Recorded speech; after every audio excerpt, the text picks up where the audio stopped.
فرمانیاں نہ کرو، جس طرح قوم عاد برباد کی گئی تھی تم بھی برباد ہو جاؤ گے، ہوا آ کے برباد کر دے گی. انہوں نے کہا چھوڑو یار، ہم پہاڑوں میں گھر بنا لیتے ہیں. جی اللہ غفور الرحیم. ہم نہیں کہتے ارے یار خدا کے لیے جان بوجھ کے نماز نہ چھوڑ، ارے اللہ غفور الرحیم. وہ بھی اسی ٹائپ کے لوگ تھے. ارے یار ہم پہاڑوں میں گھر بنا لیں گے، کیا فرق پڑتا ہے، ہوا پہاڑوں کو تو نہیں اڑائے گی.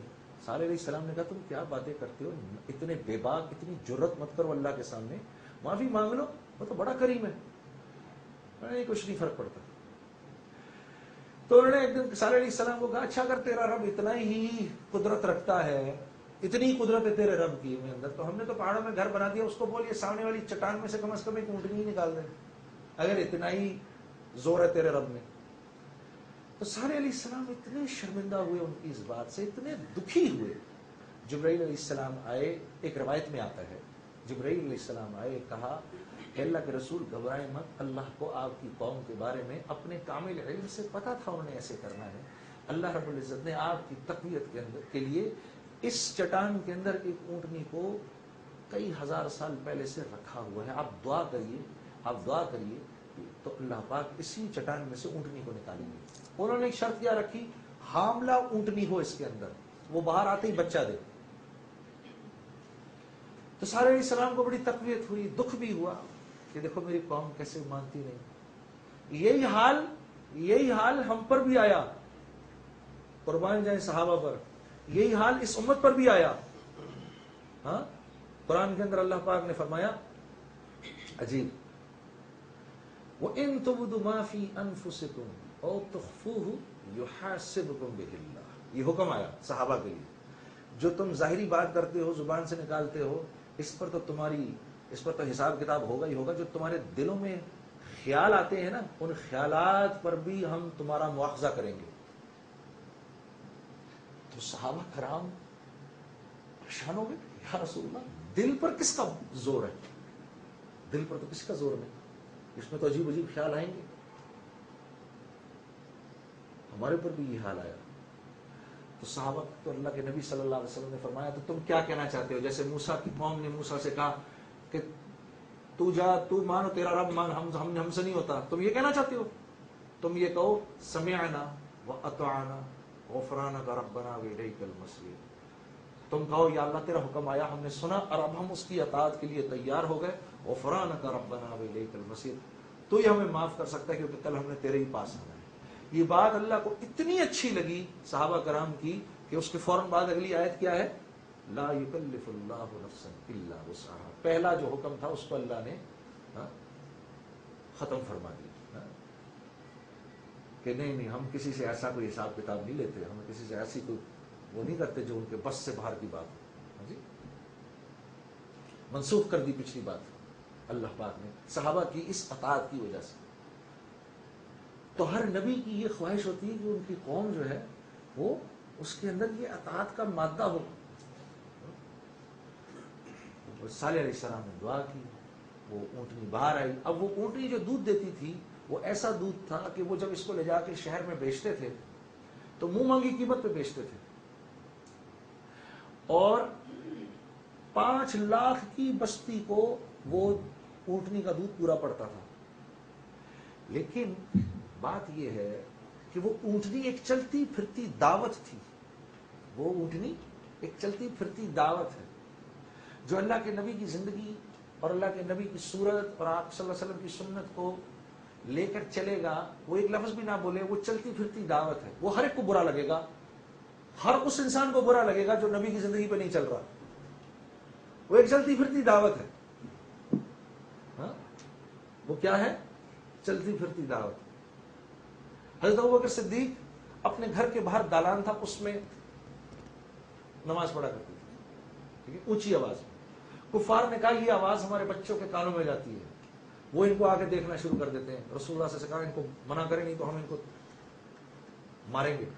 آپ سے نے کہا ابوبکر تم اونچی آواز میں نہ پڑھا کرو. حضرت ابوبکر نے نیچی آواز میں وجہ کے کھڑے ہو جاتے تھے، بس وہیں پڑھتے رہتے تھے.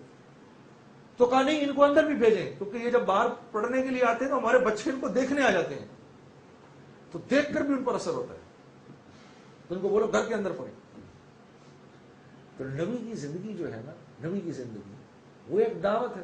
تو وہ اونٹنی بھی ایک دعوت تھی، وہ بھی ان کو کڑتی تھی، حالانکہ اس سے نفع اٹھاتے تھے. تو اللہ فرما رہے ہیں کہ اللہ کے نبی صالح علیہ السلام نے ان کو منع کیا تھا، اس کے باوجود انہوں نے اس اونٹنی کو مار دیا،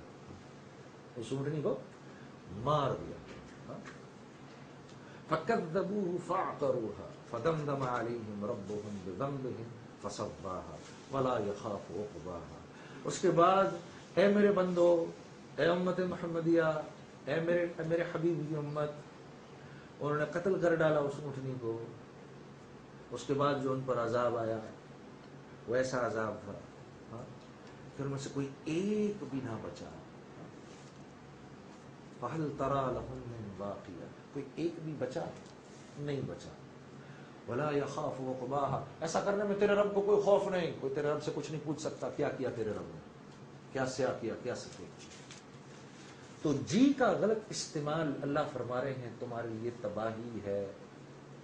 جو اختیار تمہیں دیا گیا ہے اس کا غلط استعمال یا اس اختیار کو سیکھے بغیر اس کا استعمال وہ تباہی ہے. جیسے کوئی انسان دین کی نالج نہیں لیتا، کوئی انسان دین کو نہیں سیکھتا اور یہ کہتا ہے کہ یار میں تو مسلمان ہوں، جیسے آج ہم سب ہیں، کوئی دینی نالج نہیں لی، کسی مدرسے سے نہیں پڑھے، کسی عالم کی صحبت میں نہیں بیٹھے، بس اپنی شروع سے لے کے آخر تک کی زندگی گزار رہے ہیں. یہ وقد خواب من دساہا، یہ وقد خواب من دساہا کے زمرے کے اندر ہے، ان کو نہیں پتا. ہاں جی، اور یہ میں تو مسلمان ہوں بس بھائی، یہ میں کیوں کہہ رہا ہوں، میں تو تجربے سے کہہ رہا ہوں. میں نے تو سڑک کے دونوں طرف گیا ہوا ہوں، تصویر کے دونوں رخ دیکھے ہوئے ہیں. جس نے علماء کی مجلس یا کسی مدرسے سے تعلیم نہیں لی ہوئی وہ اللہ اور اس کے رسول کو نہیں جانتا. اس کو یہی نہیں پتا ایمان کس کو کہتے ہیں، اس کو یہی نہیں پتا کہ ایمان بنانا ایک بہت بڑی ضرورت ہے. وہ نہیں جانتا کہ جب تک اندر ایمان نہیں آئے گا اللہ کے حکموں پر نہیں چلا جا سکتا. کلمہ پڑھ لینا، لا الہ الا اللہ محمد رسول اللہ پڑھ لینا، یہ کافی نہیں ہے، یہ کافی نہیں ہے. ڈاکٹر کا بیٹا ہوں میں تو میں ڈاکٹر نہیں بن گیا جب تک کہ میں ڈاکٹری کی تعلیم نہ لوں. مسلمان کا بیٹا ہوں، مسلمان تو ہوں، مومن نہیں ہوں. سارے وعدے اللہ کے مومن کے ساتھ ہیں، مسلمان کے ساتھ تو ایک وعدہ بھی نہیں ہے اللہ کا. سارے وعدے کس کے ساتھ ہیں؟ مومن. وَأَنْتُمُ الْأَعْلَوْنَ إِن كُنْتُمْ مُؤْمِنِينَ، وَأَنْتُمُ الْأَعْلَوْنَ إِن كُنْتُمْ کیا مؤمنین. تم مومن بنو گے تو تم اونچے کیے جاؤ گے. تو میرے عزیز دوستو، آج یہ جو ٹاپک ہے نا، the true meaning of success. اور پھر ٹرو میننگ آف سکسیس کیا ہوا؟ جب اللہ کی بات سنی، اللہ کی بات کہتے گئے، علماء کی مجلس میں بیٹھے، علماء سے اللہ کی بات سنی، اب دل پر اثر ہونا شروع ہوا، آہستہ آہستہ آہستہ. اب خود اللہ کی بات کہنا شروع کر دی. اب لوگوں میں بیٹھے ہیں تو اللہ کی بات کر رہے ہیں. جی، ایسی مجالس کو ڈھونڈ رہے ہیں جہاں اللہ کی بات کی جاتی ہے. ایسی مجالس میں جا رہے ہیں جہاں رسول اللہ صلی اللہ علیہ وسلم کی زندگی بیان کی جاتی ہے.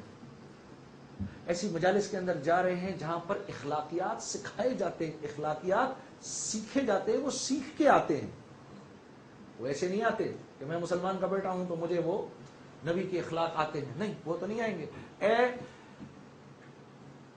اے علی، جو تجھ سے توڑے اس سے جوڑ، جو توڑے اس سے جوڑ، جو چھینے اس کو عطا کر، جو ظلم کرے اس کو معاف کر. بڑا مشکل فرض ہے، کیوں بھائی؟ ہے نا؟ میں ایک دن سوچ رہا تھا، میں اپنے معاشرے کو سامنے رکھ کے سوچ رہا تھا. میں سوچ رہا تھا آج نسل، زبان، علاقے کی بنیاد پہ جو جھگڑا ہو رہا ہے، میرا دل قسمیں کھا رہا تھا کہ 2 دن کی مار ہے، یہ سب ختم ہو جائے. میرا دل قسمیں کھا رہا تھا کہ یار یہ تو کتنا آسان ہے ان سب چیزوں کو ختم کر دینا، کتنا آسان ہے ان کو ختم کر دینا، تو کتنا ہی آسان ہے، یہ 1 منٹ میں ختم ہو جائے گی. ہاں، کسی علاقے میں پولیس بھیجنے کی ضرورت نہیں، کسی علاقے میں لوگوں کو مارنے کی ضرورت نہیں. ہاں، آپ کو پتہ ہے، آپ حیران ہوں گے کہ مسلمانوں کے، اللہ کے نبی صلی اللہ علیہ وسلم کے انتقال کے بعد، آپ صلی اللہ علیہ وسلم کے وصال کے بعد، جو مسلمانوں نے جنگیں لڑی ہیں، ان جنگوں کے اندر 50% سے زیادہ ان لوگوں کی شرکت تھی جو اپنے زمانے کے مشہور ڈاکو تھے، اپنے زمانے کے مشہور لٹیرے تھے، اپنے زمانے کے مشہور قزاق تھے. جب رسول اللہ صلی اللہ علیہ وسلم نے حضرت عدی بن حاتم سے فرمایا نا، عدی وہ کیا دور ہوگا، وہ کیا دور ہوگا. حضرت عدی بن حاتم کو نے جب دیکھا نا دائیں بائیں آگے پیچھے، یہ تو سارے فقیر قسم کے لوگ ہیں یار، کپڑے نہیں ان کے جسموں پر، تو مجھے یہ کہہ رہے ہیں کہ میں اس دین کو جوائن کر لوں. رسول اللہ صلی اللہ علیہ وسلم، حضرت عدی بن حاتم کی جو بہن تھیں وہ مدینے آئی تھیں، اور وہ بھی اس لیے کہ ان کے قبیلے کے کچھ لوگ وہ لٹیرے تھے قبیلہ طے کے، تو وہ یہاں لوٹ مار کر رہے تھے مدینے میں کہ صحابہ نے گھیر کے پکڑ کے یہاں لے آئے. اس میں یہ بھی تھی.